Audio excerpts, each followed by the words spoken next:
So hey everyone, welcome to Moumita stream. আজকে recipe white sauce pasta. প্রথমে পাস্তাগুলো সেদ্ধ করে নেব। এর জন্য কড়াইতে খানিকটা জল গরম করে নিয়ে দিয়ে দিয়েছি হাফ চামচ নুন ও 1 চামচ রিফাইন্ড অয়েল। এই দুটোকে জলের সাথে মিশিয়ে নিয়ে পাস্তাগুলো দিয়ে দেব। একদম প্রপার বয়েল হয়ে গেছে পাস্তাগুলো। এবার পাস্তাগুলো জল ছেঁকে নেব। সবজিগুলোকে সতে করে নেব। এর জন্য কড়াইতে দিয়ে দিয়েছি খানিকটা বাটার। বাটারটা মেল্ট হয়ে গেলে দিয়ে দেব 1 চামচ রসুন কুচি ও 1 চামচ লঙ্কা কুচি। এবার এগুলোকে হালকা মিশিয়ে নিয়ে দিয়ে দেব পেঁয়াজগুলোকে।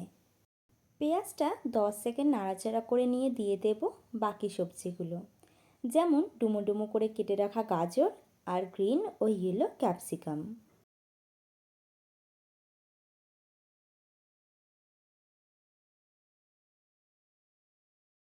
সবজিগুলোকে হালকা করে ভেজে নিয়েছি।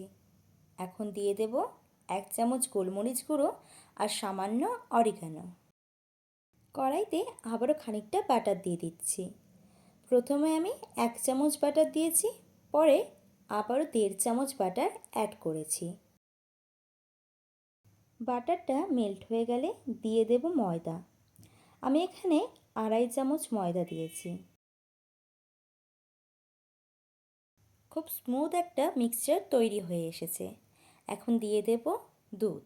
একসাথে পুরো দুধটা ঢেলে দেব না, প্রথমে অল্প দুধ অ্যাড করব। এবার এটাকে খুব ভালো মতো করে মিক্স করে নেব। যখন দুধটা ময়দার সাথে ভালো মতো করে মিক্স হয়ে শুকিয়ে আসবে, তখন দিয়ে দেব বাকি দুধটা।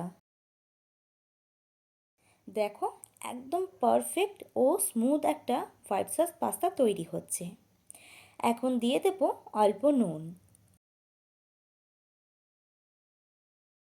White sauce perfectly ready. এখন দিয়ে দিচ্ছি পাস্তাগুলো।